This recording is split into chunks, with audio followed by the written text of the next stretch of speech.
Em nome do projeto Sinergias, que todos nós conhecemos, por isso, se estamos aqui é porque conhecemos e porque de alguma forma estamos ligados a ele, não só por trabalho, mas também efetivamente. Acho que hoje é mesmo, nós fazemos muitos eventos sérios, mas hoje é mesmo um dia de evento emotivo, de evento de celebração, para podermos partilhar convosco esta alegria que nos traz aqui hoje.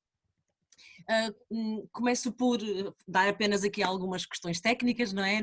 Porque era muito bom que nós pudéssemos estar na mesma sala a partilhar e a celebrar, mas é assim, e é assim que nós também temos que nos adaptar. São estes os desafios que também nos trazem cá hoje, são estes desafios também para a educação e para cada um de nós que está aqui.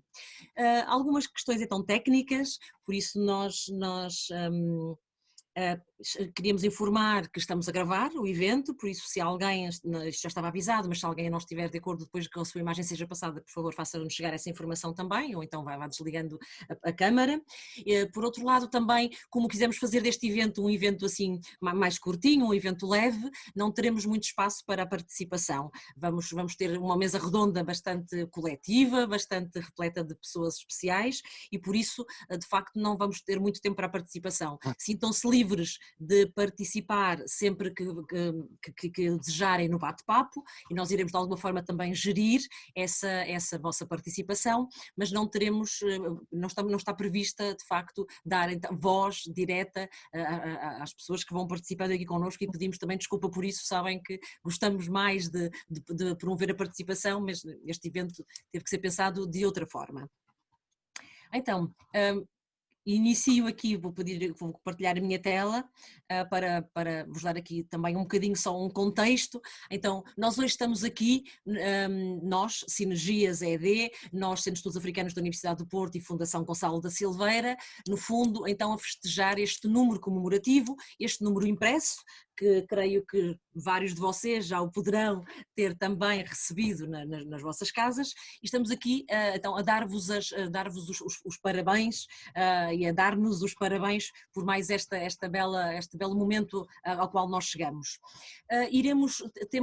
Temos uma plateia bastante diversa também a nível linguístico e por isso nós vamos fazer o evento em português, maioritariamente, em espanhol também, com alguns dos convidados e temos também alguns convidados de língua inglesa e por essa razão vamos ter a apresentação, tentamos aqui algumas estratégias bastante inclusivas, por isso vamos ter uma apresentação em inglês para que possam então seguir o que nós estamos aqui a dizer neste preciso momento. Então nós estamos aqui ao fim de 3 edições do projeto Sinergias, 8 anos desde que começou o sonho deste projeto e desta comunidade que foi surgindo, 7 anos de implementação deste projeto e a publicação de 10 números da revista que nos traz cá hoje, Sinergias, Educação, Diálogos Educativos para a Transformação Social. E por isso nós decidimos que era momento de festejar e de celebrar com um número impresso da revista, constituído um bocadinho pelo best-of, não é? Pelos melhores, pelo que nós consideramos, mas vamos já também um bocadinho falar isto à frente. O projeto, como quase todos nós já sabemos, surge deste intercâmbio entre a Fundação Gonçalo da Silveira, uma ONGD, e o Centro de Estudos Africanos, também uma ONGD, mas um centro de investigação universitário, que partilhavam várias coisas em comum. Primeiro esta visão da relevância e da importância da educação para o desenvolvimento, para a cidadania global, da transformação social no contexto da sociedade atual. Vamos ter uma mesa redonda, onde vamos exatamente falar sobre quais são os desafios da educação para o desenvolvimento na sociedade de hoje. Por isso nós acreditamos de facto no poder desta área, no poder transformador da educação para a mudança das sociedades. Também nos juntou uma necessidade de aprofundar a investigação científica nestas áreas, de educação para o desenvolvimento, para a cidadania global e de uma maior ligação entre a academia e a sociedade civil, porque acreditamos de facto no trabalho colaborativo como a melhor forma de metodológica de aprender. Também este reconhecimento que eu estava aqui a falar de metodologias alternativas, nesta criação conjunta de conhecimento, em lógicas de reflexão horizontais e colaborativas, para que seja possível também caminhar cada vez mais numa melhor qualidade da educação para o desenvolvimento e nos processos e nas aprendizagens de cada um de nós. também nos juntamos por uma esperança de que esta abertura de espaços de relações de aprendizagem e de reforço mútuo das instituições entre organizações da sociedade civil e de ensino superior, que fossem então espaços para uma reconfiguração de poder, de conhecimentos e de várias outras questões. E por fim uma crença, nós somos crentes, aqui à volta desta mesa somos todos crentes, e crentes em quê? Nesta promoção dos valores e da relevância da educação para o desenvolvimento, como um sinal de resistência também. Vivíamos, quando começamos o projeto, vivíamos momentos de crise, hoje mantemos-nos noutras crises, apesar de serem diferentes, mas achamos que a educação para o desenvolvimento e para a cidadania global tem também esta responsabilidade de serem espaços de resistência e de pensar pensamentos alternativos. E foi também então por tudo isto que nós começamos o projeto Sinergias e que hoje, passados 7 anos, ainda estamos a trabalhar neste projeto que se tornou uma comunidade. O projeto já teve 4 edições, começando em 2013 até 2023, já estamos na 4ª edição, começamos a 4ª edição recentemente e como vocês podem ver pelos títulos, fomos mudando, fomos amadurecendo, fomos crescendo, mas o objetivo tem sido sempre esta promoção de espaços de diálogo e de cooperação institucional entre a academia e entre a sociedade civil neste campo da educação para o desenvolvimento e da cidadania global. Esta 4ª edição, que começamos recentemente, tem 3 principais eixos, é organizada à volta de 3 principais eixos. O primeiro é este de criar espaços de encontro e de ação coletiva em educação para o desenvolvimento. Todos nós que estamos no projeto e na comunidade sentimos que essa faz parte da nossa especialidade, não é? De especialidade no sentido de sermos especiais, porque de facto sentimos que necessitamos de espaços de encontro e conseguimos promovê-los na própria comunidade. Outro eixo muito fundamental que foi surgindo ao longo de todos estes anos foi esta ideia da criação conjunta de conhecimento em educação para o desenvolvimento. De facto, de construção de relações horizontais e de discussão e até de desconstrução de muito do que é isto do conhecimento. E por fim também então estas aprendizagens, espaços de aprendizagens colaborativa entre agentes de educação para o desenvolvimento, diferentes agentes de educação para o desenvolvimento. Das faces mais visíveis do projeto surge exatamente com a sua revista, Sinergias, Diálogos Educativos para a Transformação Social.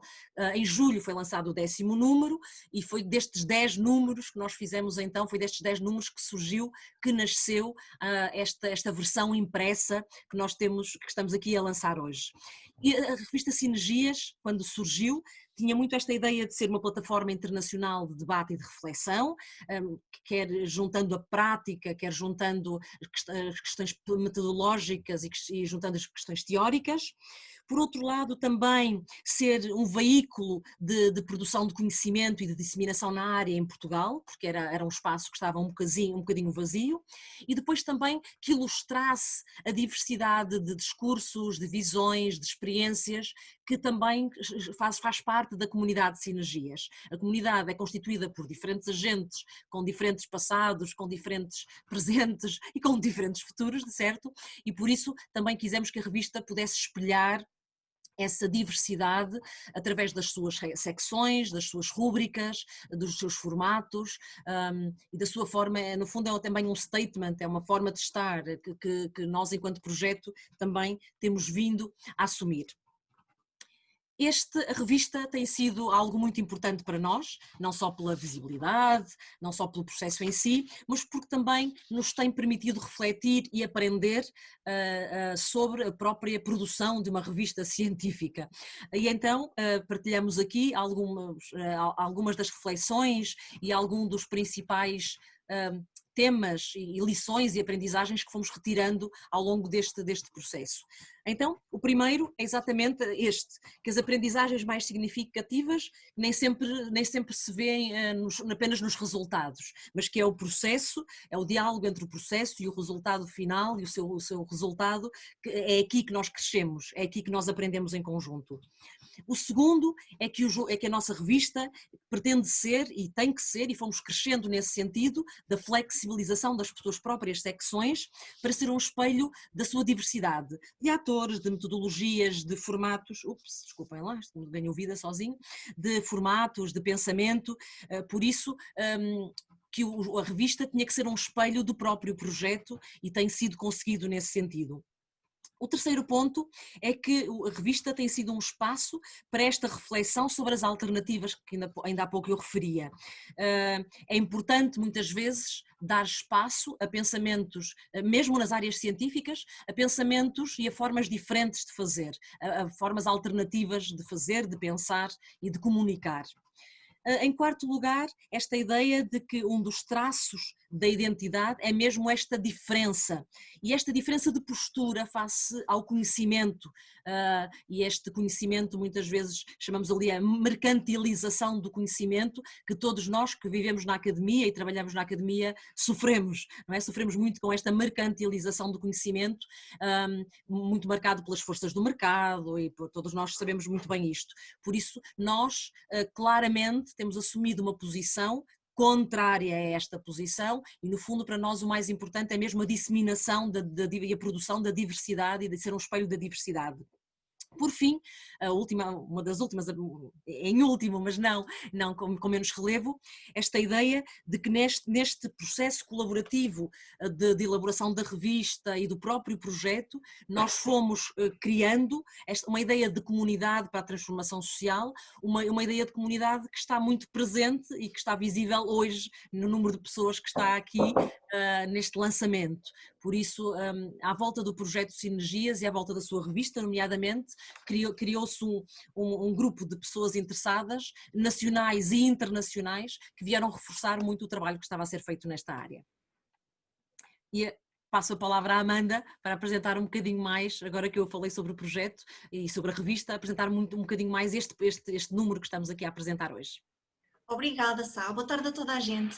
Eu vou aproveitar aqui algumas frases que tu disseste, La Salete, para introduzir aqui esta parte. Portanto, tu dizias que a revista tem sido um espelho do projeto e que este projeto se tornou uma comunidade. E por essa razão, quando chegou este momento, nós criamos este número comemorativo da revista, do projeto, Sinergias, né, desta comunidade, fazia todo sentido também ao escutar a própria comunidade e perguntar à comunidade que textos é que deveriam fazer parte deste número comemorativo, ou seja, que textos é que tinham sido mais marcantes, mais inspiradores, mais provocadores até, mais inovadores e que deveriam fazer parte deste número comemorativo. Para além de termos auscultado a comunidade, o próprio Conselho Editorial deste número comemorativo reuniu e também votou. E este foi um processo desafiante, porque são 10 números, são imensos textos, todos eles dão um contributo. E então aqui tivemos de criar um conjunto de critérios que de alguma forma ajudassem a nortear esta tomada de decisão. Por um lado, nós queríamos que houvesse uma diversidade de geografias, de línguas, e podem encontrar isso neste número comemorativo. Queríamos que houvesse também uma diversidade de temáticas, de tipos de texto. Queríamos que constassem deste número textos que fossem de alguma forma inovadores, provocadores, que trouxessem algo de novo, que trouxessem food for thought, como se costuma dizer, e que de alguma forma representassem bem a revista. Assim, os textos que estão neste número comemorativo ajudam a ilustrar a revista Sinergias, o projeto Sinergias e a comunidade Sinergias, uma vez que se focam em temas como a educação, a inovação, a diversidade, a liberdade, a colaboração e a transformação. Obrigada, Elsa. Neste número podem encontrar 12 textos e é muito interessante perceber que destes 12 textos temos pelo menos um texto de cada número da revista. Eu não vou entrar muito em pormenor porque eu penso que a parte mais interessante vem a seguir. Apenas dizer que destes 12 textos que fazem parte do número comemorativo, nós convidamos os autores e as autoras a estarem aqui presentes, não é? E a serem convidados especiais na conversa que vem aí a seguir. Aqueles que aceitaram estão aqui em negrito. Entretanto, houve aqui houve um pequeno imprevisto, houve aqui uma troca de planos, portanto a Augusta não poderá estar connosco, mas estará muito bem representada pela La Salete, que também é autora de um dos textos que está neste número comemorativo.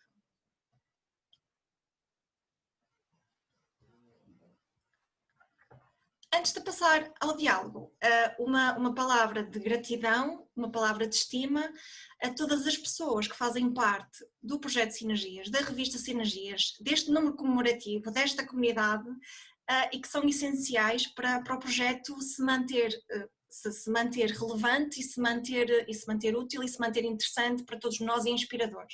Portanto, agradecemos aos leitores e leitoras da revista, agradecemos aos autores e às autoras, em particular aos convidados e convidadas especiais da conversa que vem a seguir, também aos membros nucleares do projeto Sinergias, aos membros do Conselho Científico, aos membros dos conselhos editoriais, dos vários conselhos editoriais destes 10 números e também do número comemorativo, a quem revê os textos que recebemos, a quem entrevista, a quem é entrevistado, a quem transcreve entrevistas, a quem traduz textos ou também os editoriais, a quem faz a paginação, a quem faz o design da revista, a quem patrocina e a quem financia esta revista. E aqui queríamos dar um agradecimento muito, muito especial, quer ao Camões, Instituto da Cooperação e da Língua e à Universidade do Porto, mas em particular ao Instituto Camões, que tem sido fundamental para a viabilidade deste projeto, desta ideia, desta comunidade que é tão acarinhada. Aliás, temos aqui quatro pessoas do Camões que estão hoje connosco, portanto o nosso bem-aja, e um bem-aja também a todos os que estão desse lado. Estamos 45 pessoas neste momento ligadas, portanto apenas dizer que tem sido um prazer. Eu não estou há muito tempo nesta comunidade, mas tem sido um prazer fazer parte dela, e eu penso que a equipa nuclear do projeto Sinergias deve ver este encontro hoje como um sinal de que este projeto faz muito sentido e que temos aqui várias pessoas que estão inspiradas e que estão com vontade de pôr esta inspiração em ação. Portanto, passo a palavra à Teresa e ao Jorge. Obrigado, Amanda, e obrigado também à La Salette por esta introdução. Eu reforçava aqui as palavras iniciais e que agora a Amanda também, de que este é de facto um momento de celebração e de agradecimento. Portanto, são muitos anos já, muita coisa que se passou. É muito bom hoje ver aqui muita gente próxima do projeto neste momento, mas também algumas pessoas que, tendo participado muito no projeto no passado, agora já não estão tão próximas, mas que hoje revemos, pelo menos aqui à distância, durante uns tempos, e de facto gostávamos de dar continuidade agora a este momento de celebração, procurando conversar. Conversar de forma relativamente informal, tendo como mote esta pergunta-chave de quais são os desafios atuais para esta educação, para a transformação social. E só como introdução à conversa também dizer que, de facto, nesta lógica de abertura, de inclusão, apesar de o projeto nascer muito no formato nacional e muito ligado à ideia de educação para o desenvolvimento e de educação para a cidadania global, ele foi crescendo e conforme se foi alargando no seu âmbito geográfico e territorial e tendo cada vez mais influências de outras geografias, fomos mudando essa nomenclatura para uma lógica mais de educação para a transformação social, que junta educações com outras nomenclaturas, mas que eu acho que, sobretudo, mostram educações que procuram trabalhar, provocar, facilitar formas outras, na ideia de transformar, de encontrar outra forma de olhar para a realidade, formas mais inclusivas, que promovam outro tipo de justiça, e daí também hoje termos aqui um conjunto de amigos e amigas, também de várias geografias, cujo objetivo também é trazer estas visões diferenciadas de desafios que vamos sentindo no dia a dia e na atualidade. Quem é que está aqui connosco? Temos a Albertina, que tem estado desde a segunda edição e que nos tem acompanhado desde sempre, do Instituto Politécnico de Beja. Vamos a Augusta, infelizmente, por uma razão de última hora e familiar, não pode estar connosco. A La Salette, que também é uma das autoras de um dos artigos, irá, de alguma maneira, falou com a Augusta um bocadinho antes, irá trazer uma visão híbrida a partir dela própria e desta conversa. Temos o Júlio também, que esteve na equipa inicial. O Sinergias ED, chama-se Sinergias ED, graças ao Júlio, foi ele na altura que batizou em 2012, penso eu, o projeto, que atualmente trabalha na Faculdade de Psicologia, e Ciências da Educação, da Universidade do Porto. Temos também o Liam, que desde o início acarinhou imenso o projeto, mais a um nível europeu, desde a sua primeira edição, e que atualmente é o diretor da Global Education Network Europe, GEAN, e que está na Irlanda. Temos o Momodou Salah, que está também connosco desde, não sei onde ele estará agora, desde a United Kingdom, não sei, Momodou, mas que é o diretor do Centro para Inovação Académica da Montfort University. Temos o Oscar também connosco, desde a Costa Rica, ainda cedo, manhã cedo, por lá, e que é o presidente atualmente do CEAL, e também o diretor do Centro de Estudos e Publicações Alforja. E temos também o Sérgio, aqui mais próximo, de Valência, da Universidade de Valência, e que juntos vamos procurar conversar sobre a partir deste mote. Desafios atuais para uma educação para a transformação social, neste sentido de promoção de uma visão outra, de uma visão diferente da realidade em termos de promoção da justiça, da inclusão e da equidade. E passava já a palavra ao Oscar para que introduza esta ronda de primeiras intervenções. Oscar.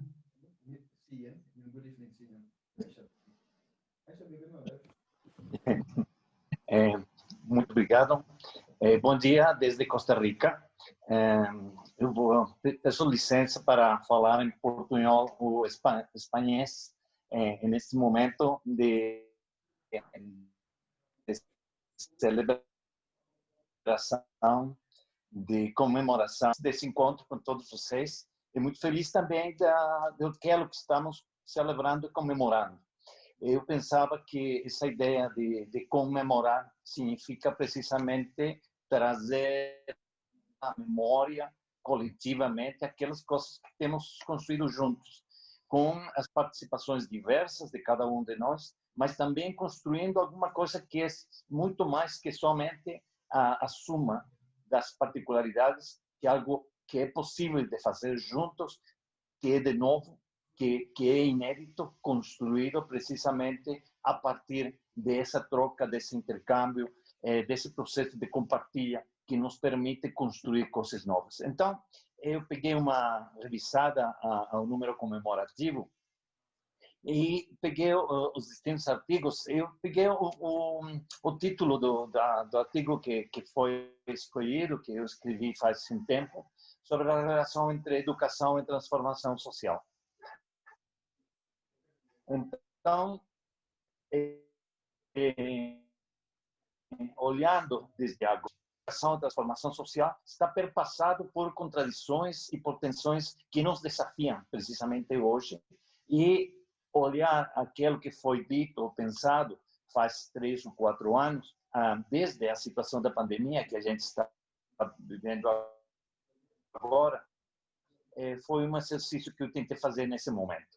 Eu queria dizer brevemente, nesses poucos minutos, que eu acho que, primeiro, é verdade isso que diz Paulo Freire, que a educação libertadora não transforma o mundo, mas que não é possível transformar a realidade, não é possível fazer a mudança social sem uma educação transformadora. Então, essa educação libertadora tem um lugar na construção dos sujeitos que vamos criar esses processos de transformação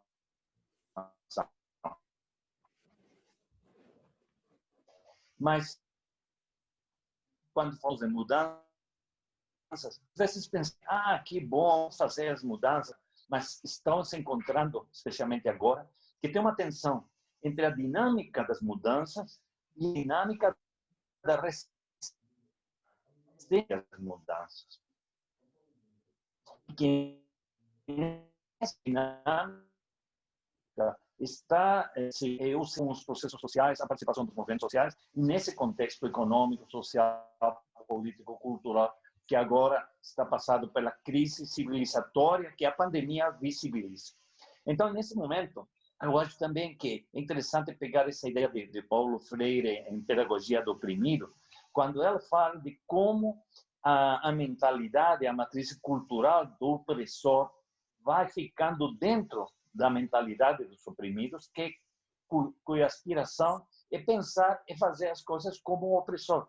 Então, temos, primeiro, uma imposição que vem do autoritário, do projeto da matriz cultural dominante, que é capitalista, que é patriarcal, que é machista, que é racista, que é extrativista, colonial, e como isso ainda está presente nas mentalidades, incluso dos setores mais vulnerabilizados pela situação atual. Então, essa resistência às mudanças é algo que a gente tem que trabalhar muito mais, precisamente o processo em dois sentidos, dois sensos. O primeiro, libertarmos de todas aquelas coisas que nos oprimem, que nos atam, que nos limitam, e outra ideia de libertar todas as capacidades, as potencialidades humanas que temos dormidas ou que estão como potencialidades dialéticas. Agora que estamos vivendo um momento histórico inédito, a atenção se coloca com vamos a fazer também uma educação, ou vamos tentar voltar atrás, voltar àquilo que estávamos fazendo, ou voltar a essa normalidade que era problemática, e resistir-nos a uma mudança que pode ser, neste momento, desafiada, como a mudança mais radical que temos que ter em termos dos projetos educativos, em termos do sentido do trabalho educativo. Então, eu acho que essa conjuntura nos coloca diante desse desafio, dessa tensão. Então, eu acho que comemorar esses 10 números da revista, mas comemorar o processo de construção que temos feito juntos e juntas ao longo deste período, vai além dos projetos.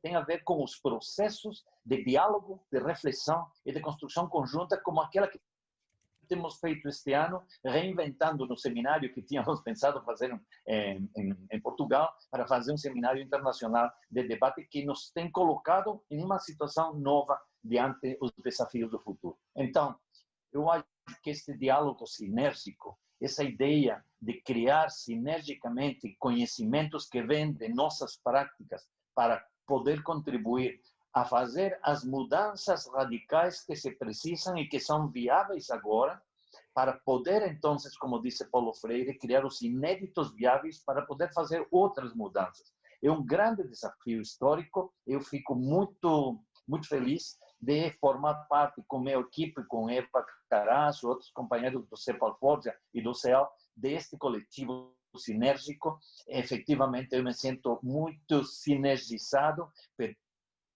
pelo tudo o que temos compartilhado, mas muito sinergizado pelos desafios que temos para frente. Então, muito obrigado por esse momento. E ante a pergunta, essa pergunta geradora de quais são esses desafios agora, eu vou colocar uma outra pergunta geradora, que é uma pergunta típica para um educador ou uma educadora.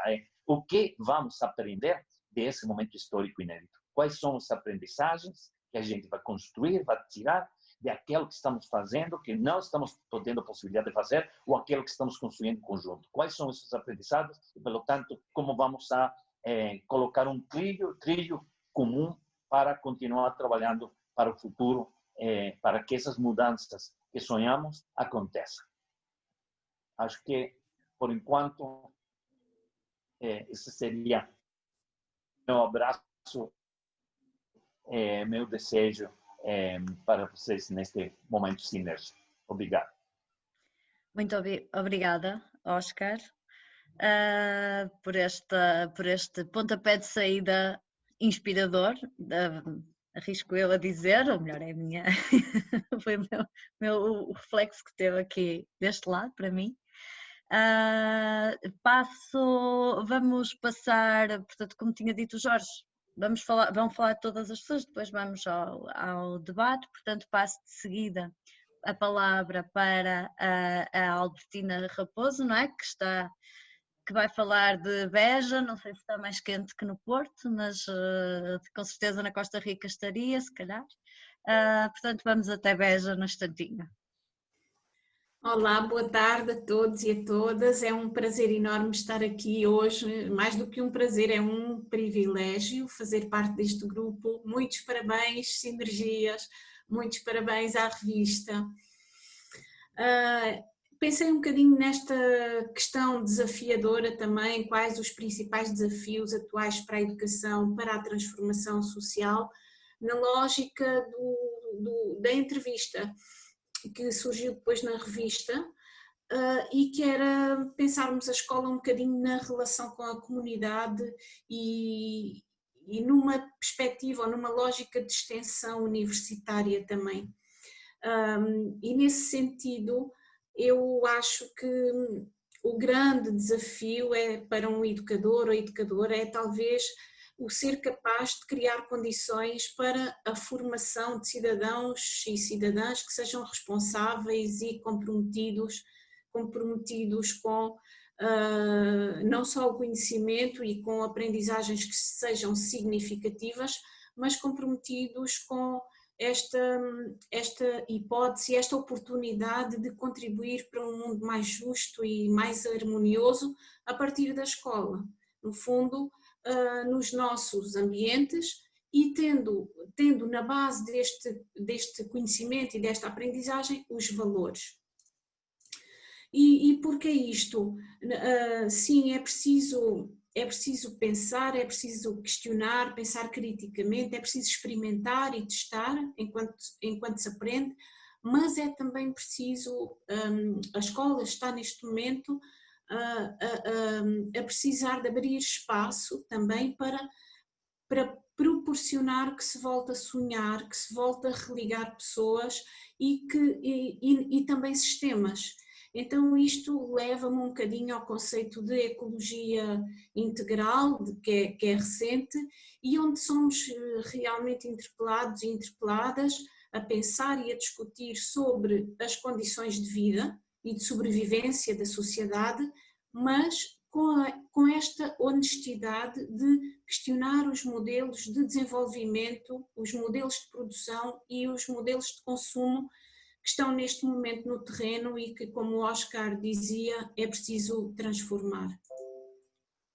Então, como é que poderemos fazer isto? É também um outro desafio perante o sistema atual, como atuar deste modo, mais comprometido, mais responsável e com esta visão da transformação social. No fundo, talvez através das práticas que sejam coerentes com princípios éticos, princípios inclusivos, colaborativos, em que a escola e a comunidade estão juntas, mas elas estão juntas e como que são uma só. Em relação àquilo que é, no fundo, não só a colaboração, escola-comunidade, mas também ao que se estabelece em termos de relações. E tudo isto numa perspectiva de horizontalidade das colaborações e das relações que também já hoje aqui falámos na apresentação, que acabam por estar interligadas. E tudo isto porque de facto é preciso que haja uma promoção da consciência, do pensamento crítico e que permitam a apropriação daquilo que são os problemas contemporâneos que estão cada vez menos divorciados nas suas gavetas, nos seus ficheiros separados. O que é hoje um problema da área social ou da área natural, praticamente essa distinção acaba por estar já muito ténue e as fronteiras estão cada vez menos fortes e, portanto, toda esta situação e esta contemporaneidade do que estamos a viver, das problemáticas deste mundo contemporâneo, acabam por exigir que todos e todas nós possamos ser parte da solução. E é neste aspecto que também a escola e a comunidade terão que estar unidas e, no fundo, poder ser uma só, nessa perspectiva. E para já também ficava por aqui. Muito obrigada, Albertina. Relembro que, para quem entrou entretanto, que podem ir todas as pessoas que estão neste encontro, podem ir pondo comentários, perguntas, enfim, o que entenderem também aqui no bate-papo, está bem? Para depois, quando acabarmos esta primeira ronda de intervenções, podermos também pegar nesses contributos. Sendo assim, passo então a palavra também agora ao Júlio, não sei se para o Porto, se para Viana, tampouco, aqui para o Norte, se calhar. Força, obrigada, Júlio. Boa tarde, muito obrigado a todos. Queria naturalmente saudar de novo este projeto que sonhamos há bastantes anos, já é um longo caminho percorrido, não é? Quando há 20 anos começámos a pensar de forma mais, diria, mais criteriosa, mais organizada esta área a nível do ensino superior e das várias ligações, de facto é um longo caminho percorrido, não é? Sendo nós também de várias encruzilhadas, não é? Hoje estava a pensar o que é que eu poderia dizer perante esta pergunta geradora e não é fácil, não é? Há muitas ideias. Mas eu selecionei 3 ideias para partilhar aqui com vocês, que também estão em construção, enfim, na minha cabeça, não é? E que me interessam e que são, na minha perspectiva, são desafiadoras também. A primeira ideia é uma ideia de, ao pensar em educação para a transformação social e vivendo este tempo de incerteza e de crise, não é? Uma ideia de colaboração, que é muito cara a este projeto também. E porquê esta ideia? Eu penso, e tendo vindo de trabalhos também a nível que têm uma dimensão internacional, que se ligaram à cooperação, à capacitação de recursos humanos, a uma certa internacionalização, acho que há aqui uma perspectiva de aprendizagem entre várias comunidades, quando estamos agora a falar em tempos de crise, e isto, o Oscar já nos desafiou também para esta pergunta, o que é que já estamos a aprender com esta situação, não é? Eu diria que nós temos a aprender aqui pelo menos com 2 comunidades nas quais também tenho estado envolvido, que é, por exemplo, os colegas que trabalham na área do desenvolvimento, da cooperação e da ação humanitária, não é?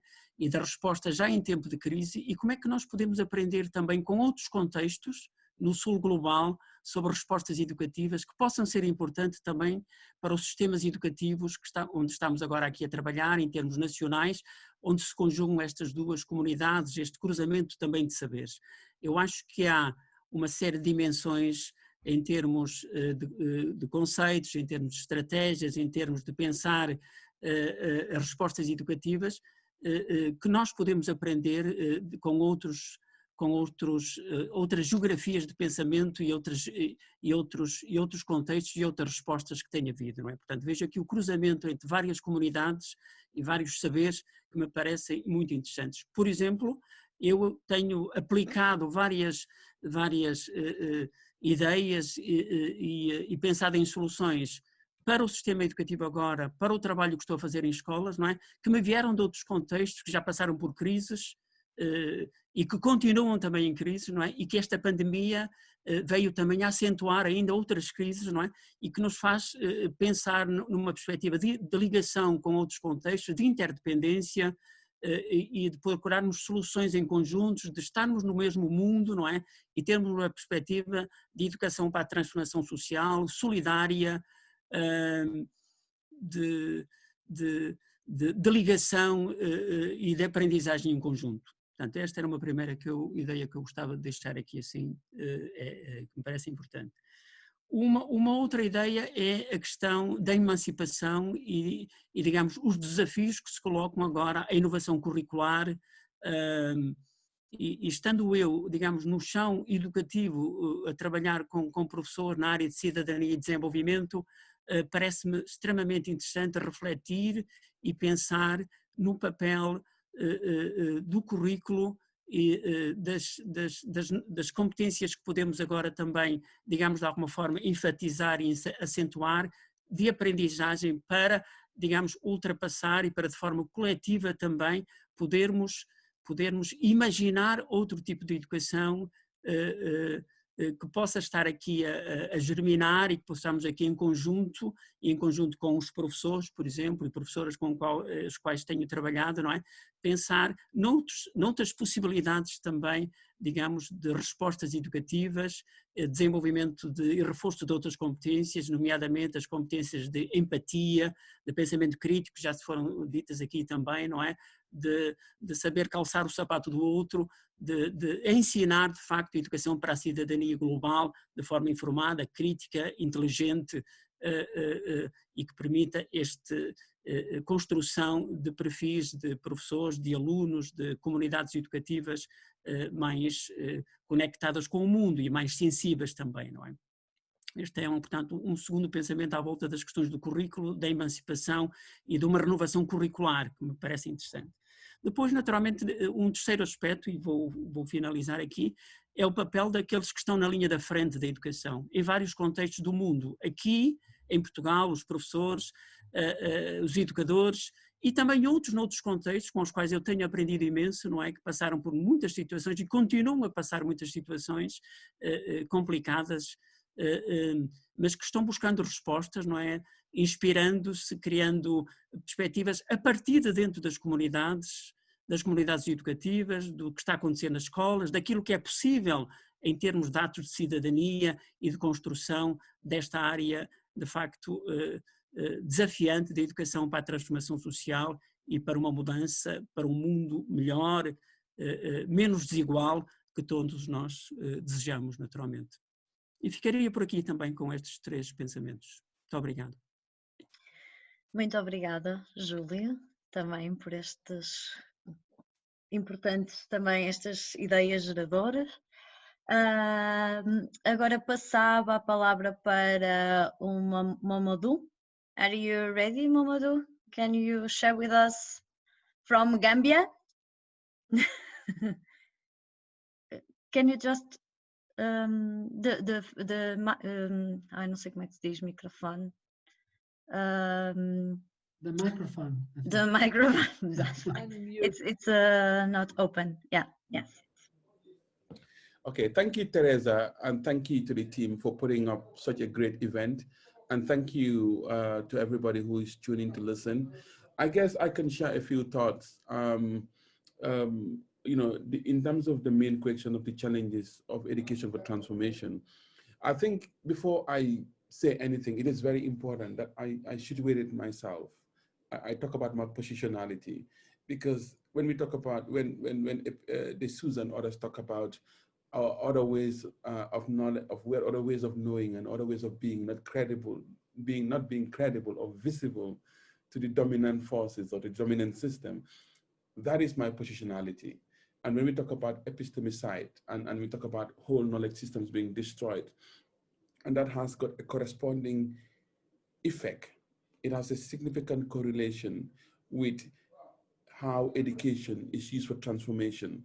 So, and I think I find this tension, for me, the biggest tension is, one, I am an academic. I've been teaching in a university in the UK for the past 16, 17 years. I've lived half of my life in the UK and the other half of my life in the Gambia. Thank you, Teresa, for not saying South Africa. So I have lived half of my life in both hemispheres. And in one sense, I am interested in the production of knowledge. I'm interested in teaching within the university, in research, in writing. But on the other hand, I'm also interested in the struggles of my people, and by extension of all marginalized people. And when knowledge systems are used to actually destroy, or if education is used to destroy knowledge systems, then that actually gets me the wrong way. So I'm always trying to manage this tension of being an academic and writing and teaching, but at the same time being engaged in the struggles, the daily struggles of bread and butter for the people that I work with. So my biggest tension is actually just trying to manage that in terms of being both at the same time and being real, you know, not only in terms of sitting in the ivory tower and writing about these big ideas that has no meaning whatsoever in the lives of the people, but how do we translate our big intellectualization, pontification, and theory building that gets us these big grants? When all is done and dusted, what does it mean in the improvement of the life of the people, and have the people that we are trying to work with been placed at the center of this transformation that we seek? So that is always a big tension, but also that is linked to decoloniality. You know, what was it that Frantz Fanon said about the fact that some people are affected by a post-traumatic stress disorder as a result of the process of colonialism? And so we can talk about, oh, that happened 60 years ago, or happened 100 years ago, and Spain or Portugal don't want to understand, or our education system in Spain, in Portugal, in the UK doesn't want to understand the complicit role, but also the hangovers as a result of these processes. When I go and, for example, do some work in the University of the Gambia, and we set up a publishing house and a journal that promotes critical Southern voices, and these textbooks are being used in as core textbooks in the University of the Gambia, then for me, that is interesting because it's actually challenging that knowledge production system. And when you see that we could learn about histories of Vasco da Gama, Alvisto Caramosto, and all of these Portuguese, Spanish explorers who trade, you know, and when I discovered all these lands, but I couldn't even tell you the basic things, you know, of my history. But it's a different history. So colonialism wasn't only an old historical relic. It is also something that actually influences what is happening today. You know, development paradigms have still been colonized and they need to be decolonized. You know, concepts of beauty, of right, of human rights, these are all colonial spaces that do not belong. So when you talk about education, transformative education, and the spaces you operate in are still colonized, then decoloniality becomes a key part of what you need to do in the initial stage. So for me, because I go on the ground in a number of countries in the South, I get my hands dirty. You know, it's not only about talking the talk, but it's about walking the walk. And when you find those things, you know, it's quite interesting about decoloniality. And also, for me, if you're talking about transformative education, and in my work, I talk a lot about provoking consciousness and taking action. So because if people know what they know, how do you provoke their consciousness? In Freudian parlance, you can talk about conscientization and all of these other things. How do you provoke them so that they see a different reality, a new reality? And when they see this new reality, how do you get them to then take action, you know, in the way that is meaningful in their lives, you know, according to the means that they can produce? So for me, as a scholar based in the North, in the UK, but from the South, from the Gambia, not South Africa, you know, then what is my role in this transformative education? Because my positionality, my situatedness is not neutral. It is imbued by the experiences I have got of IMF and World Bank conditionalities that influence what I witnessed when I was growing up, you know. But at the same time, I am here engaged and involved in the production of knowledge. So I think with a lot of the organizations that I've come across from the North, in their engagement in the South, you know, some people are well-meaning and some people just don't have the basic understanding to intervene effectively. And the education they reproduce is colonial education based on privilege,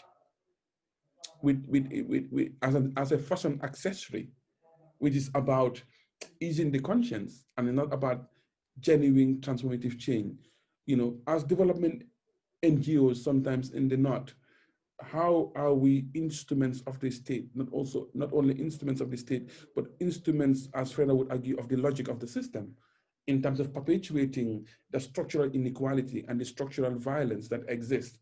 So for me, I have a big bone to pick with positionality, situatedness, with coloniality, decoloniality, but also kind of like in how education is used in a liberatory way and in a way that doesn't reproduce or change form to do what it's always done for 400 years or for 4,000 years. Thank you. Thank you, Mamadou. Vamos seguir depois desta todo este contributo para a nossa Food for Thinking, como aliás todos os anteriores interventores. Portanto, Sérgio, passo a bola para ti. Desde... que agora está... vais ter que me ajudar. De onde é que estás a falar connosco? Que agora estou a ter uma branca neste momento. Força, Sérgio Belo. Muito obrigado, boa tarde. Vocês vão ver que eu vou falar portunhol muito lindo, perfeito portunhol. Vou tentar. Então, muito obrigado às amigas das Sinergias, verdadeiramente, por a invitação neste espaço tão interessante, tão sinérgico. E também parabéns, seguro, por este esforço, por estes anos tão intensos para vocês, de construir este projeto, que é também muito inspirador para a gente que estamos na outra parte da nossa península, tá bom? Então, muito obrigado, sou muito feliz de estar aqui. Então, vou brevemente falar também dos desafios para a transformação social, para a educação, para a transformação social. Eu vou falar desde um ponto muito concreto. Eu queria falar dos desafios para as pessoas que estão trabalhando nos centros educativos ou nas organizações no norte global, que estão tratando de utilizar a bandeira da educação para a transformação social como uma maneira de fazer o seu trabalho. Então, neste contexto, eu acho, e ainda mais no contexto da pandemia, que podemos falar de muitos retos, ou desafios. Vou falar aí de 5, muito brevemente. Tenho 40 segundos para cada desafio, tá bom? Então, o primeiro desafio é que eu acho que a educação para a transformação social tem que lutar para ser transformadora. Pode ser um pouco ridícula como reflexão, mas acho que não, porque estamos agora ouvindo a ideia, os termos de educação transformadora na boca de muitos atores. Muitos deles não são transformadores, eu direi. Então, temos que lutar por o significado de educação transformadora. Para mim, isso significa ainda reivindicar essas bases críticas como o capitalismo, com o modelo de desenvolvimento, com o patriarcado, com toda essa série de elementos de desigualdades de poder que os companheiras falaram já neste espaço. Então, significa construir uma educação que há de ser questionadora, obviamente, mas também incômoda. Vemos que muitos atores poderosos estão muito cômodos falando de educação para a transformação social. Aí temos um problema desde este ponto de vista. 2, o reto de ser interessante para os educadores. Não pode ser um conceito abstrato, a ideia da educação transformadora, mas um conceito operativo, um conceito que enamora, um conceito que seja significativo para os educadores que estão no dia a dia nas escolas.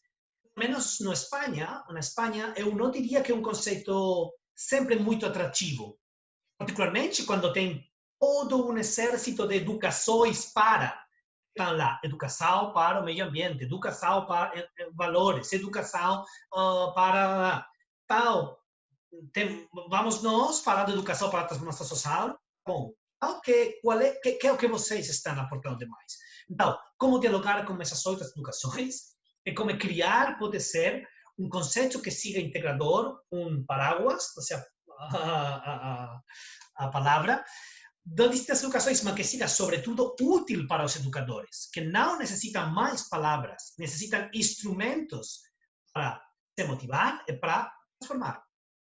Então, 3, o desafio, vocês já falaram muito disso, da conexão com o território. A educação para a transformação social ha de ser um conceito para gerar alianças, para conectar com os problemas, as potencialidades do território, e isso, pelo menos no âmbito da Espanha, por exemplo, significa sair desse espaço muito cômodo das organizações de desenvolvimento, esse espaço muito cômodo de educadores já muito politizados. Esse espaço o temos já. A ideia é sair desse espaço, como fazem seguramente na América Latina, mas não na Espanha. Então, conectar com mais atores, conectar sobretudo com novas organizações, movimentos sociais. E eu acho que não sempre tem muito interesse nos nossos discursos. Então, isso conecta com o quarto desafio para mim, que é conectar-se muito diretamente e sumar-se nos discursos dos movimentos sociais que estão demonstrando que têm maior poder transformador na atualidade. Movimento feminista, movimento por o decrescimento, transição ecológica, soberania alimentária, contra a pobreza energética, todas essas novas linguagens, palavras que estão sinergizando a sociedade civil, han de entrar muito diretamente no nosso discurso, e o nosso discurso como a educação para a transformação social ha de conectar muito diretamente e ficar no centro das suas preocupações estas reivindicações. E quinto e último desafio para mim seria o desafio de avançar nestas ideias, construindo sobre o que já temos. Temos muito, mas normalmente não sabemos o que é que temos, o que é que nós aprendimos, o que é que nós temos de melhor, o que é que nós temos de pior nas nossas práticas. Temos décadas de práticas, pelo menos dos anos 70 na Espanha, falando de educação popular, educação para a transformação. Que é o que temos? Como vamos fazer o que temos para conectarnos com movimentos sociais, novamente, conectarnos com os novos discursos, para ressignificar o que nós fazemos, para ser interessantes para distintos atores, para nos conectar com os territórios. Tá bom? A ideia era só falar destes 5 grandes desafios. Ainda, muito obrigado pela possibilidade de participar deste espaço. Muito obrigada, Sérgio, por estes muito grandes desafios aqui. Obrigada. Passo então, sem mais, para a La Salete Coelho, não é? Que também suponho que esteja em Viana do Castelo. Agora pronto. Obrigada, Teresa. Sim, estou em Viana do Castelo e por isso é que digo guarda-chuva. Então, eu estou aqui, fui mesmo apanhada antes de começarmos esta sessão, um bocadinho porque a Dona Augusta, que é assim que a tratamos, não pode estar presente. A Dona Augusta, como algumas pessoas aqui sabem, é fundadora da organização não governamental Tiniguena, esta terra é nossa, na Guiné-Bissau, e é assim uma senhora daquelas que toda a vida aprende, que está sempre em aprendizagem e que também só partilhar com ela um bocado de vida já é um privilégio. E então, esta semana tivemos uma conversa ao telefone um bocadinho sobre esta mesa redonda, e por isso eu não vou dizer o que a Dona Augusta ia dizer, porque não o consigo, mas se calhar vou partilhar convosco algumas das reflexões que eu tive enquanto ia ouvindo. É mais real dizer isto do que dizer que eu vou aqui representar a Dona Augusta. Então, foi muito interessante falar com a Dona Augusta, porque ela é uma senhora que viveu a fase da independência na Guiné-Bissau, não é? A construção de um novo país, por isso é uma senhora que tem muita experiência e que dedicou toda a sua vida nesta organização não governamental que se chama Esta Terra é Nossa, por isso só isso diz muito, não é? Do carisma que está por trás da Tiniguena. E então isto fez, a nossa reflexão, a nossa conversa foi muito no sentido até político da educação para a transformação social, no sentido de quais são os desafios que cada geração vai tendo ao longo da sua vida que ir resolvendo, e como esses desafios podem então instigar de alguma forma uma maior ou menor intervenção política. E por isso nós falamos um bocadinho sobre a questão de que é diferente uma ONGD que trabalhar num tempo de independência, ou é diferente uma ONGD trabalhar neste momento com os desafios que a Guiné-Bissau tem neste momento. E por isso é um bocadinho este desafio que eu também reflito aqui, que é, nós temos um contexto político diferente, não é? Temos neste momento vivemos na Europa e no mundo um bocadinho estes surgimentos das extremas-direitas, até uma normalização das extremas-direitas, não é? Como nós temos vindo a assistir também recentemente, e como nós, enquanto educadores para a transformação social, seja na formação formal, seja, desculpem, na educação formal ou não formal, ou até informal, mas como é que nós, enquanto agentes e educadores, poderemos então educar para esta conscientização, como falava o Momodou, e que leve à ação. Como é que nós podemos mobilizar? Eu creio fazer parte de uma geração que em Portugal não teve grandes desafios durante um certo tempo, pelo menos fomos levados a acreditar nisso, e por isso nos demitimos muito das eleições, da participação ativa. Eu lembro-me de despertar tarde já para a questão política, porque a minha geração nem sequer ia votar, por isso estas questões, e como é que, e ainda hoje em jantar de amigos, eu sou a única que às vezes trago as questões políticas para cima da mesa, porque a maioria, né, dos meus colegas muitos ainda estão distantes destas questões. Por isso, o desafio que eu deixaria aqui é como é que cada geração, tendo que enfrentar diferentes desafios políticos, pode ser ajudada ou pode ser educada para a intervenção.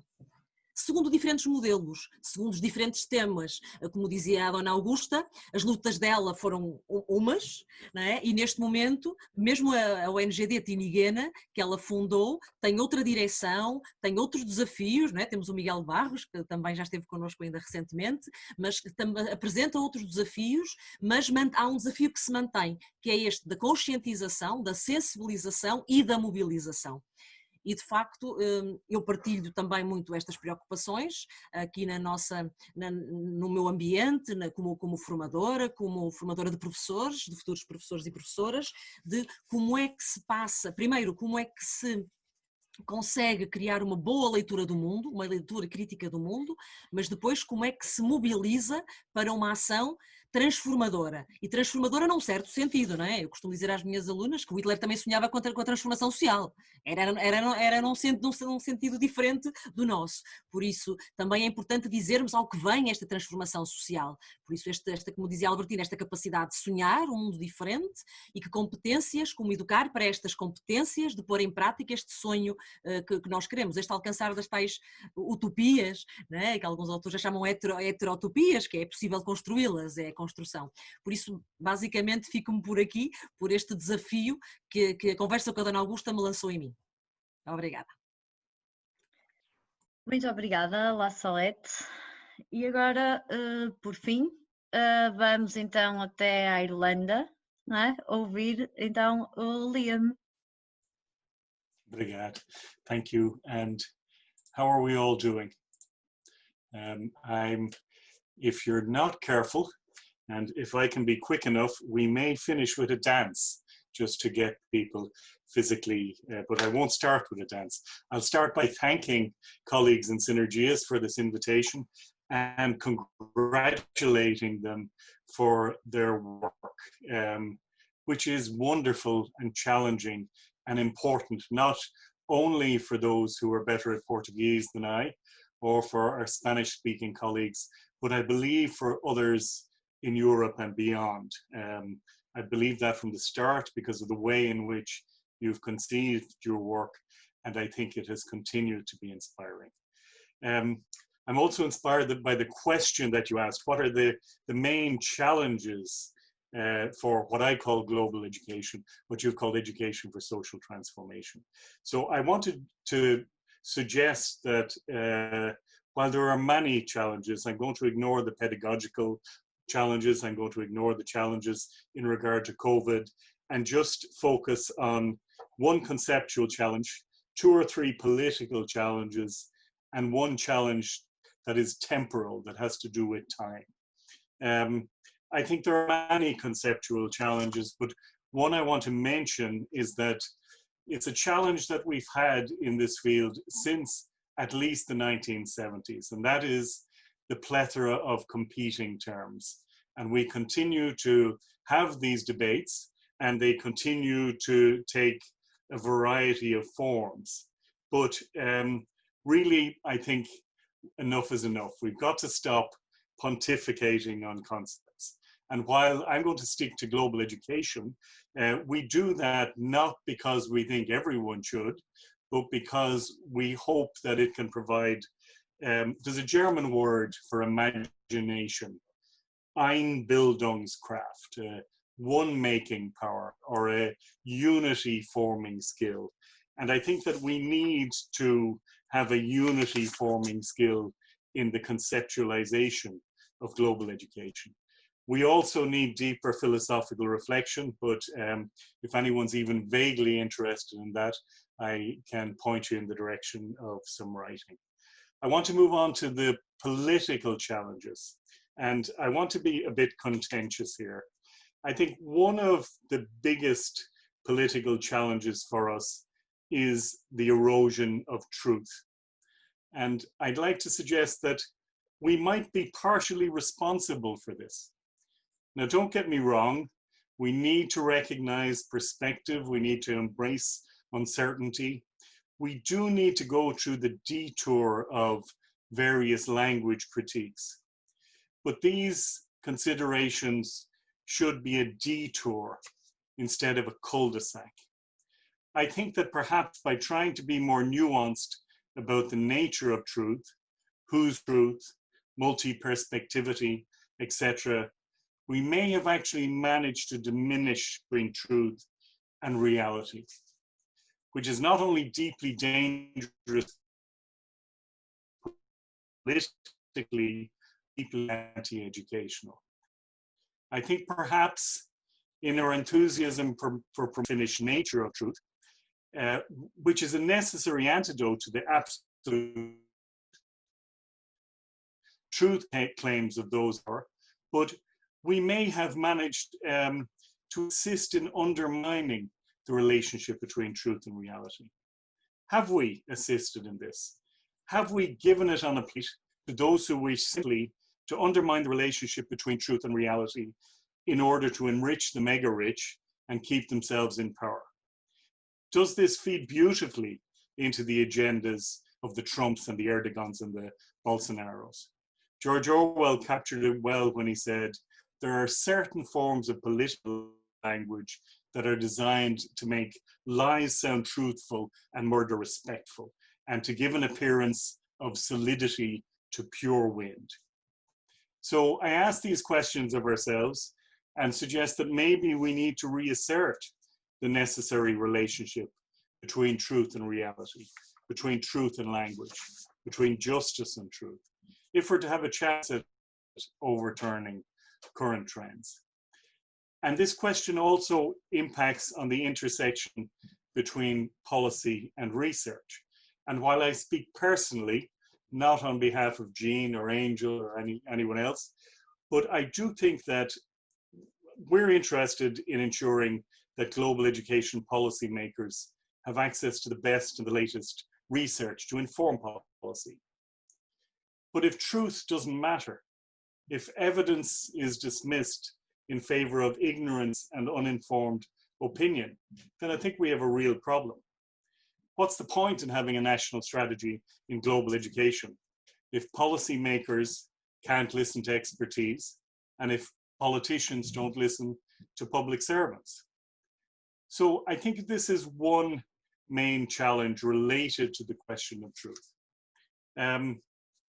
Another political challenge has to do with where we situate ourselves. And I think we need to be clear that global education is not the preserve of any particular political persuasion or color across the rainbow. I think it's necessary to work with all, from left to right, and that it's actually a strategic mistake to articulate the work of education for social transformation as if it were more left than right or more right than left. No matter what color the coalition is, global education is politically important. But that being said, I do believe that there needs to be a clear limit to this. And I think we need to state these things very clearly. Speaking for myself, I am anti-fascist. I'm anti-sexist, I'm anti-racist, I'm anti-homophobic. I could go on. But I think that the more inclusive and tolerant and all-embracing we are, the clearer we have to be about what we are not, about what we stand for, and about what we will not stand for or allow. And I think that's a challenge. And finally, while I may myself have a challenge at the level of time, I think there are challenges also in regard to time. Paul Ricoeur speaks about how to give people back a history is to give people back a future. I think our histories of global education are too shallow and too recent, and come from Western-dominated discourses that are highly questionable. I think we need to embrace traditions of learning for human flourishing and the stories attached to them that are deeper and longer and quieter, and that come from elsewhere. And at the same time, in regard to the future, I think that we've suffered from abject short-termism. Anyone who's labored under the dominance of a log frame matrix knows only too well what I mean. 1 to 3 year project thinking obscures long-term structural change thinking. So while the SDGs in 2030 may give us a little bit of impetus, and don't get me wrong, we need to use any impetus we can, but in 2030, my 11-year-old will be 21. I want to know what we might do now so that his children and his children's children in 2050 and 2070 and 2090 have a different education and live in a different world. Finally, I think one of our biggest challenges is hope. We need hope. And I think that Sinergias unapologetically speak of hope. Freire once said that if you haven't got hope at the heart of your practice, get out of education, but put more positively, the hope that Sinergias gives us, I think, is really inspiring. And so, if I could have 30 more seconds, is that okay? Yeah, that's all right. I just wanted to ask, do people have a copy of this? Or have you seen or printed out the PDF? Yeah. If you have, I'd like to ask you to have a look at it and see how beautiful it is, and then listen to it. Can you hear it? Yeah. And if you don't have it, take another book and just smell it. This smells really good. And finally, I'd like to share with you, in Gene, when we have a publication and we want to celebrate it, we have a little dance that we do. So what you need to do is put your hands together like this, believe it or not, and simply rub them up and down, and then stroke your nose. And if we do that 3 times, I do this to share our celebration of your wonderful work in Sinergias. Thank you.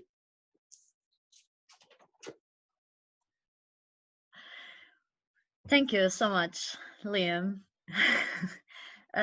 E a todos e todas as outras pessoas que intervieram nesta primeira fase enfim, desta mesa redonda, que na verdade nos deixa só com 13 minutos para um bocadinho de debate.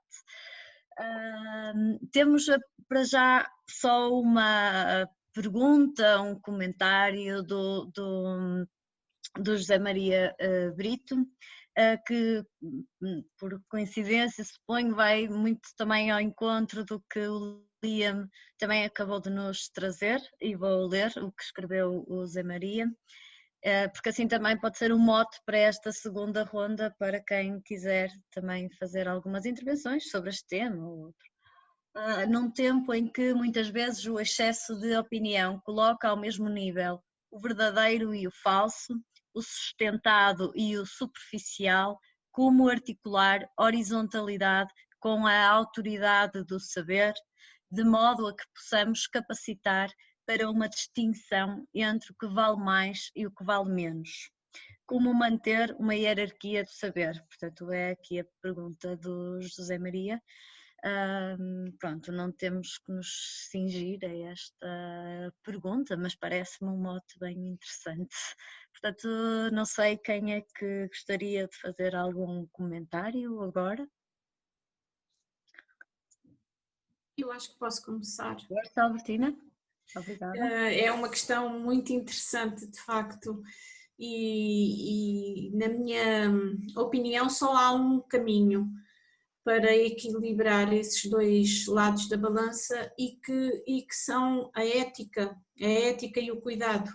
Tem que haver é como que um comprometimento integral, com base no diálogo aberto, de que o Oscar também falava, respeitador, capaz de criar um espaço onde as pessoas se sintam seguras e a partir daí se consigam apropriar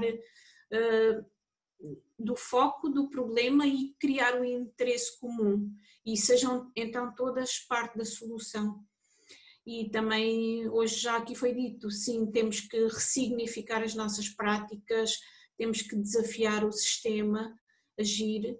E eu ao início, ou há tempos atrás, via muito o professor ou o educador como um facilitador da aprendizagem e aprendi também com o Oscar que mais do que um facilitador, o professor tem que ser um desafiador da aprendizagem.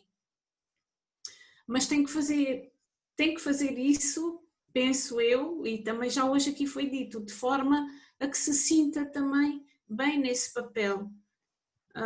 Não pode ser uma coisa imposta e na qual um educador não acredita.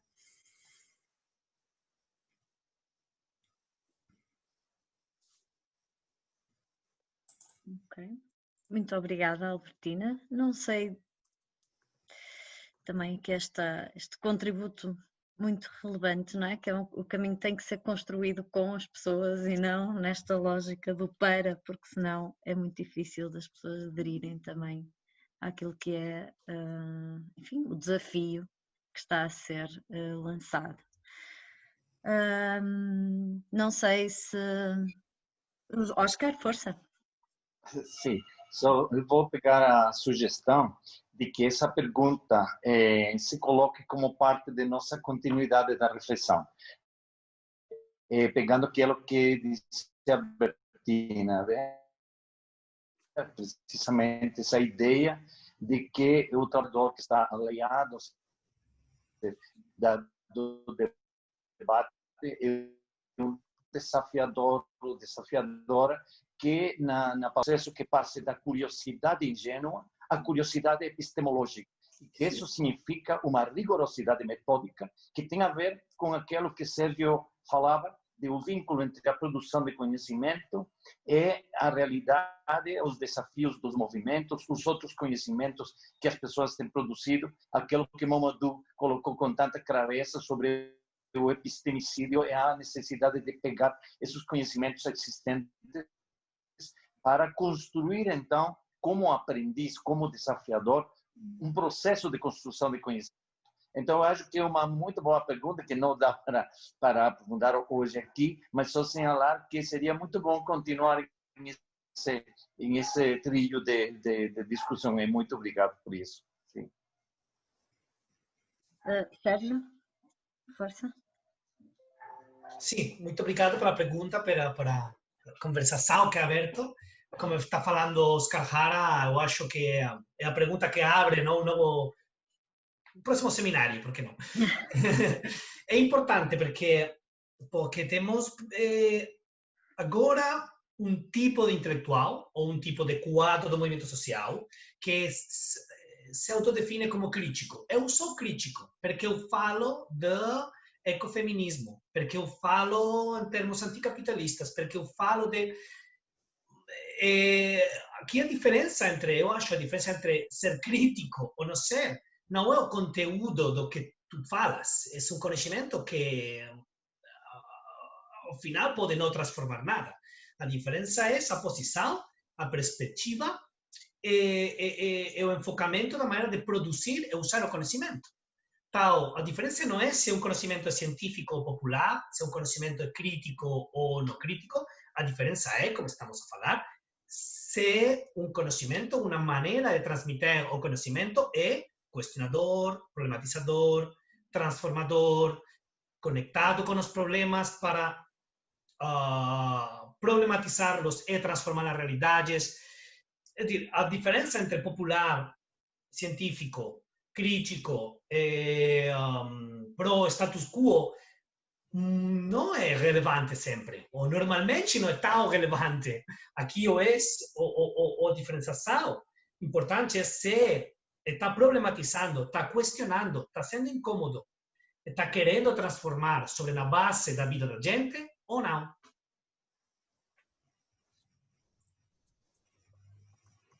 Ok, obrigada. Muito. Tantas pontas por onde pegar. Não sei se... Então, se calhar vou partilhar também aqui a segunda... Há aqui uma nova questão e que eu acho que talvez faça mais sentido para... enfim, que talvez seja mais difícil de compreender para quem não está no contexto nacional, não é? Mas vamos lá. É uma pergunta da Rita Nascimento sobre qual a percepção quanto à aplicação prática dos ensinamentos transmitidos aos alunos na disciplina de Cidadania e Desenvolvimento do ensino básico em particular. A pergunta é: será que não estamos a ficar muito centrados nos conteúdos curriculares e nos conceitos, sem fazer a ponte necessária para a realidade da vida dos miúdos, que promova o interesse da parte dos mesmos pelo processo de aprendizagem e aplicação dos conceitos na prática das suas vidas? Pergunto isto, pois fiquei bastante chocada com uma situação que se passou na escola da minha filha, numa turma de 10º ano, miúdos supostamente já com 5 anos de disciplina, em que, como resposta ao regresso de uma menina que tinha estado em isolamento profilático devido ao Covid-19, os colegas se recusaram a entrar na sala de aula e depois do professor os obrigar a entrar, terem afastado as mesas do lugar que essa menina ia ocupar. Portanto, aqui um desafio sobre, em relação à disciplina de Cidadania e Desenvolvimento, que não sei se não tem a ver com, se calhar, muitas expectativas em relação ao papel que uma disciplina faz na vida de qualquer um de nós, mas enfim, desculpem, este não é o meu papel, não é fazer comentários, é fazer perguntas. Jorge, querias dizer alguma coisa? Teresa, só se calhar enquadrar também aqui quem não é de Portugal, e que se calhar a pergunta pode também abranger outros desafios, alguns deles que penso que já foram falados, não é? Que eu acho que tem muito a ver, existe no sistema de educação formal uma disciplina com um tempo semanal chamada Cidadania e Desenvolvimento, que tem estado em volta até em alguma polémica nos últimos tempos, mas basicamente eu acho que aqui coloca-se as questões mais de como é que às vezes esta educação para a cidadania não é significativa e, portanto, não sendo significativa para com quem trabalhamos, seja no ensino formal ou não, naturalmente não tem resultados, não é? Portanto, e de facto os comportamentos, as atitudes não se alteram, porque se calhar, e de facto aqui o que é posto na questão é que de facto o foco nos conteúdos, que é isso, por si só não chega. Acho que é o que o Sérgio também há pouco dizia. É muito mais uma questão de aproximação e de forma de estar e de ser, do que propriamente de trazer para cima da mesa determinados conteúdos, onde até se calhar podemos funcionar exatamente ao oposto, que é nós que somos defensores da emancipação, da liberdade, de repente passamos a endoctrinadores de uma certa verdade que não damos espaço para, se calhar, ser debatida ou questionada também. Não sei, Júlio, tu, com a tua ligação ainda ao mundo da cidadania e desenvolvimento, gostarias de comentar? Obrigado, Jorge. Eu diria talvez que, e da minha experiência nestes últimos 2, 3 anos, de trabalhar diretamente com professores, alguns também do primeiro ciclo, me parece que todo este caminho está em construção também, não é? Estamos numa espécie de transição para interiorizar, para apropriação também desta área, que naturalmente é uma área que é uma área muito desafiadora, de ruptura, de alguma forma, como estávamos aqui a ver, em termos de transformação social, e em termos de criar atos de cidadania daquilo que é possível dentro das escolas, não é? Não é possível tudo, na minha perspectiva. Há várias limitações, como sabemos, não é? Mas há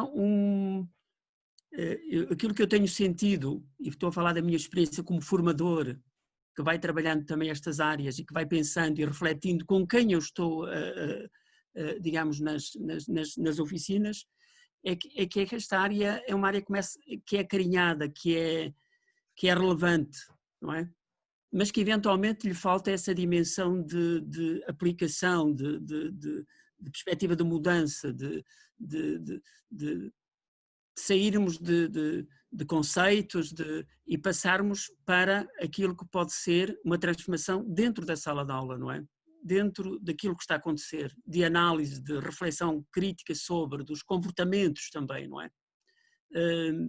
Eu diria que são, na minha perspectiva, são microprocessos de mudança.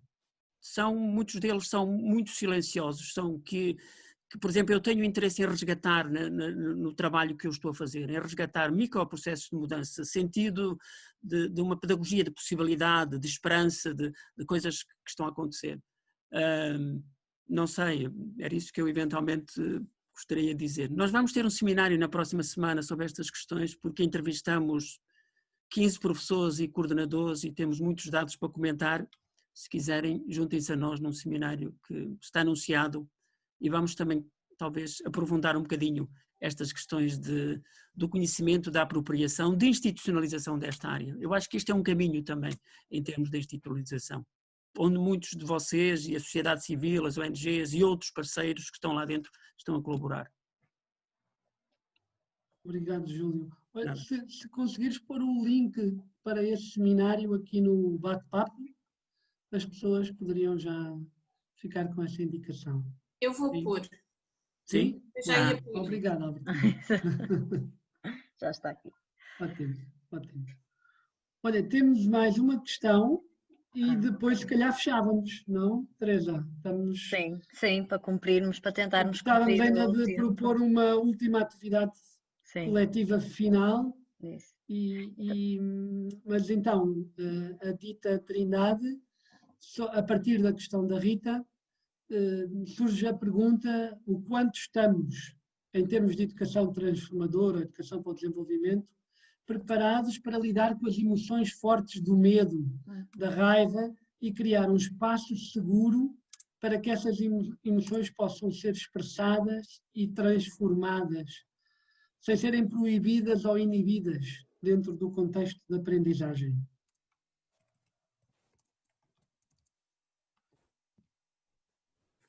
Alguém quer dar uma resposta rápida? Liam? Não sei se o Mamadou está a conseguir acompanhar, mas não?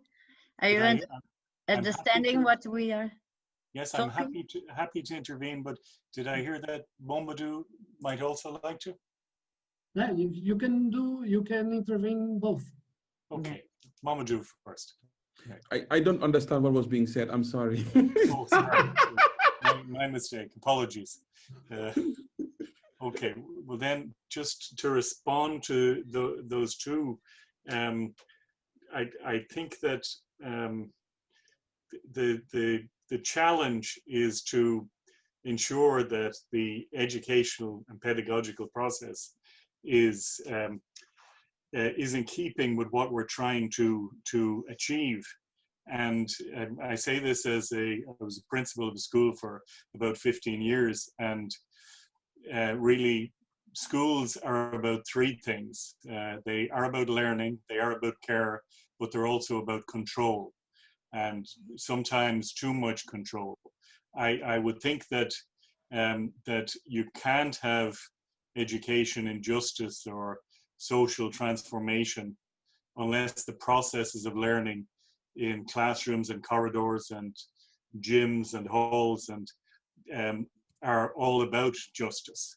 And that's not always possible in a school setting where the control and the power is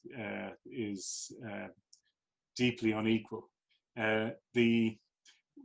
on the other hand, there are possibilities for developing through student voice, through other processes, types of school organizational structure that can provide laboratories for justice and democratic education.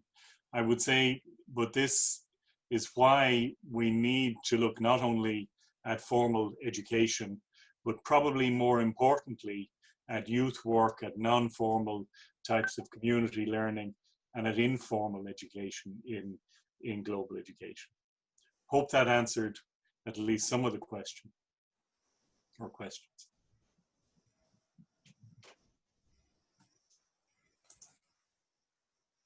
But I'm not sure. Thank you. Dita said it's more a comment, so it's so Mamadou, you wanted to talk? Yeah, I mean, I didn't understand all of the questions. I think Amanda did a great job trying to keep me abreast. In terms of the issue about where there are so many lies and truths occupying the same space, I think that asks a more fundamental question of what we're trying to do. And that's why campaign work or raising awareness for me is not necessarily what I would define as global youth work, because there must be a very strong element of provoking consciousness as an active process that engages, that's a mutual process. There's a process of mutuality. And then from there is action underpinned by the need for social justice. As Oxfam would argue, it's about how somebody who is morally outraged then seeks redress in that. So that, as Thomas Sankara, the former president of Burkina Faso, say, that consciousness, it cannot be granted, it has to be earned. It's a process, it's a transformative process that requires both the teacher and the student to be learners at the same time, as Farah would argue in other places as well. So I think part of what we do in global education, in global youth work, or whatever terminology you use, is actually about how you provoke consciousness, how you build the critical literacy skills, so that you're not there to tell people when to bend or when to stand, but people, after the process of engagement, are able to make those decisions. And that critical literacy is also kind of like, you know, it's part of what we do. Because the whole point is, after our engagement, we have to be able to equalize the balance of power so that the balance shifts from the teacher to the student in a mutual process. And if we cannot shift that balance to the extent that the student can independently, the participant can independently be able to engage with the process of development, be able to decipher falsehood from truthhood, then we have not been successful in our endeavor. So for me, it's very important that critical literacy or global literacy is an integral part of global education, where after the process of engagement, the person who's been engaged with is able to gain a more critical understanding of the world, to be provoked to see the world in a different way in order to be able to interact with the world in a different way. Thank you. Yeah. Thank you, Mamadou.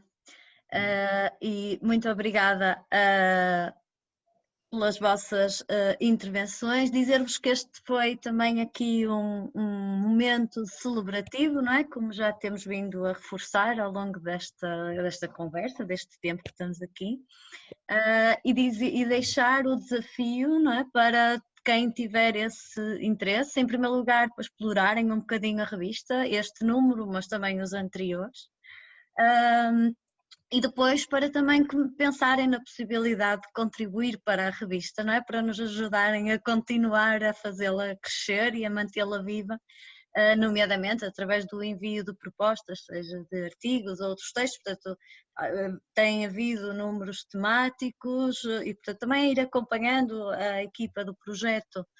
Tem feito um trabalho extraordinário e aproveito também aqui para lhes dar os parabéns por isso, também aqui na própria dinamização e divulgação da revista, e portanto também acho que aqui espero que se sintam, tanto quanto eu, que não faço parte da equipa do projeto, mas que se sintam também desafiados para participar nesta comunidade de sinergias, também, e também aqui na revista Sinergias. Acho que ficamos aqui hoje também com muitos inputs, não é, para reflexões futuras e presentes, e, enfim, a partir das inevitáveis consciências do passado.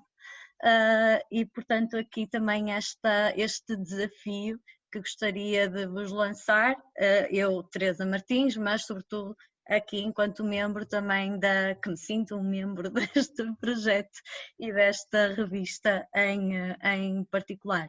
Para finalizar, vou passar a palavra ao Jorge. Muito obrigada da minha parte. Eu também gostava de finalizar, não vou fazer qualquer tipo de resumo, era impossível.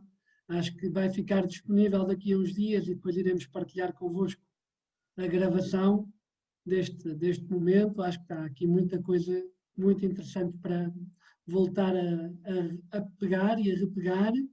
Mas queria agradecer muito, não só a quem esteve aqui hoje, e em particular aos membros desta mesa redonda, mas gostava sobretudo agora de deixar um agradecimento final à comunidade Sinergias ED, que tem sido fantástico. Está aqui a Teresa, está aqui a Amanda, estamos nós também, mas é isso, ou seja, este número, como disse a La Salette, não era, e como a Amanda também demonstrou, não era possível sem esta comunidade, acaba por ser muito mais do que um projeto, e agradecer assim em particular ao Conselho Editorial deste número.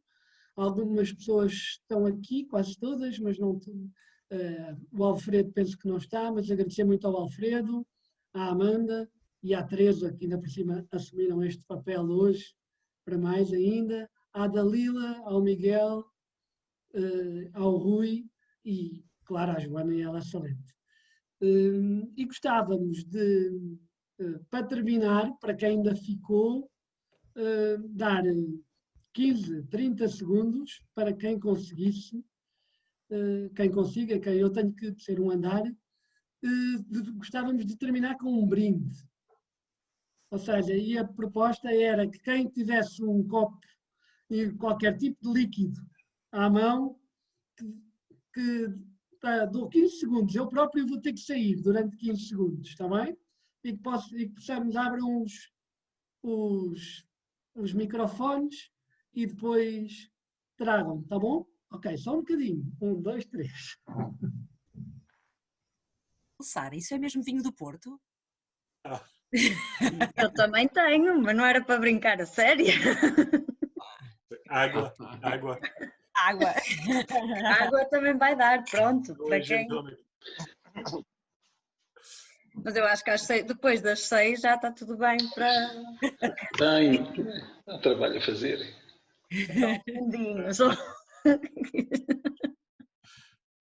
Sou mamadi. Que meio-dia, então temos água. Já é. Oscar, pode pensar, em algum lugar do mundo já é de noite, já está para ir para cá. Temos que ser um pensamento global. Exatamente. Olha, o Jorge já chegou e se ele teve é métrica. You understand the challenge? Yes. I understand the action. Yeah, that's it. Get to the point. Global language. Bem, então, muito obrigado e um brinde aos Sinergias, mas sobretudo a nós todos e a todas as pessoas que hoje não estão aqui connosco, mas que estão sempre no nosso coração. Sim. Continuar a força sinérgica. É um brinde sinérgico. Exatamente. O Oscar cunhou esta... Tudo é sinérgico agora.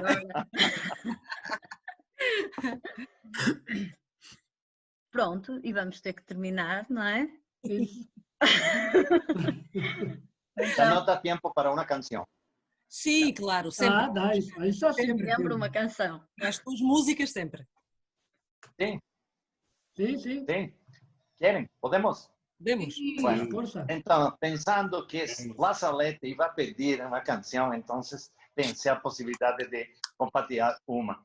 Então, acho que vou tentar de compartilhar a tela. Não, estou impossibilitado. Tem que ser Já pode, Oscar. Oscar, já podes.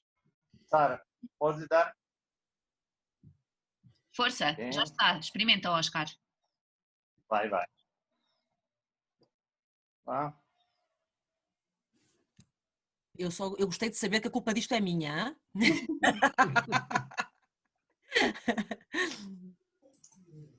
Então, é uma música de Alberto Escobar, de México, que acho que tem muito para nos dizer nesse momento, que diz coincidir. E tem a ver com como cumplicidade construir as sinergias y así. Soy vecino de este mundo por un momento y hoy coincide que también estás aquí. Coincidencias tan extrañas de la vida.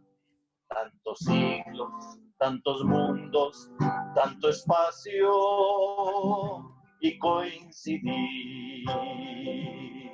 Si navego con la mente los espacios, o si quiero a mis ancestros retornar, agobiado me detengo y no imagino tantos siglos, tantos mundos, tanto espacio y coincidir. Si en la noche me entretengo en las estrellas y capturo a la que empieza a florecer, la sostengo entre mis manos, más me alarma. Tantos siglos, tantos mundos, tanto espacio y coincidir. Si la vida se sostiene por instantes y un instante es el momento de existir, si tu vida es otro instante, no comprendo tantos siglos, tantos mundos, tanto espacio y coincidir. Si la vida se sostiene por instantes y un instante es el momento de existir, si tu vida es otro instante, no comprendo tantos siglos, tantos mundos, tanto espacio y coincidir, y coincidir, y coincidir sinérgicamente. Bueno, abraço. Obrigada, Oscar. Enches sempre estes nossos momentos com a tua poesia, hein? Sempre. A música, a poesia faz parte da nossa vida. Muito obrigado pela oportunidade deste encontro. Sim, vamos. Vamos? Obrigada. Até breve. Gracias, hasta pronto.